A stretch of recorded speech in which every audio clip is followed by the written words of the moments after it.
15 মাসের ভিতরে যদি আপনার সিম কার্ডটিতে আপনি টাকা রিচার্জ না করেন, তো এই সিম কার্ডটি আপনি না চালান, তো সেক্ষেত্রে আপনি এই সিম কার্ডটি অফিস থেকে যদি বন্ধ করে দেয়, তো এই বন্ধ করা সিমটি আপনি ফিরিয়ে আনতে পারবেন। তো এটা নিয়ে আপনার চিন্তা করার কোনো কারণ নেই। তো কিভাবে ফিরিয়ে আনবেন আজকের এই ভিডিওতে আমি আপনাদেরকে দেখাবো। তো এই যে সিম কার্ডটি তারা বন্ধ করে দিছে, এই বন্ধ করার কারণ হচ্ছে আপনি 15 মাস পর্যন্ত এই সিম কার্ডটি কোনো টাকা রিচার্জ করেন নাই।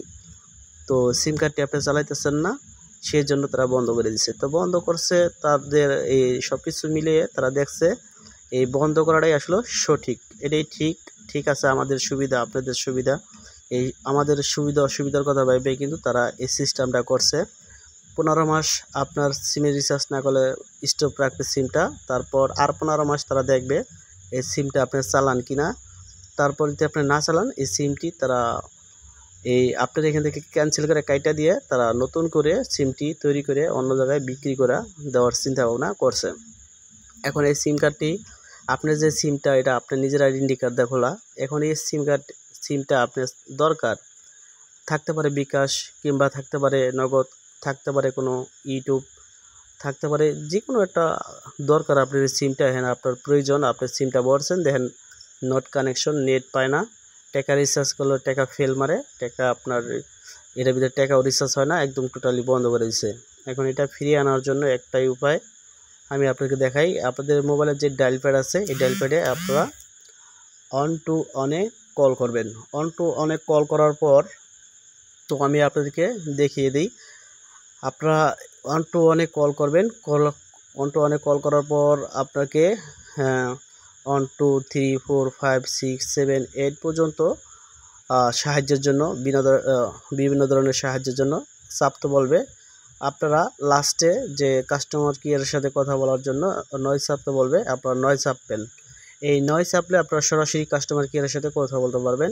আর তারা আপনাকে জিজ্ঞাসা করবে কি বলে সাহায্য করতে পারি, তখন আপনি বলবেন আপনার যে সিমটি বন্ধ করে দিচ্ছে ওই সিমটির সমস্যার কথা বলবেন, যে সিমটি অনেক দিন ধরে আপনি না চালানোর কারণে বন্ধ করে দিচ্ছে।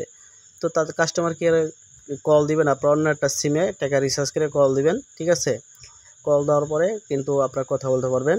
তো সে বলবে আপনার এই সিম কার্ডটি নাম্বারটি বলতে বলবে, যে নাম্বারটি বলুন, নাম্বারটি বলবেন। তারপর এই নাম্বারটি ঠিক করতে হইলে আপনার 2টা শর্ত আপনাকে পালন করতে হবে। তো সেই শর্ত 2টা হচ্ছে, প্রথম যে আপনি যে সিমটা খুলছেন যে আইডেন্টি কার্ড দিয়ে, সেই আইডেন্টি কার্ডের সিরিয়াল নাম্বার আছে, ঠিক আছে? সিরিয়াল নাম্বার, তো সিরিয়াল নাম্বারের লাস্টের 4টা ডিজিট আপনাকে তারা বলতে বলবে।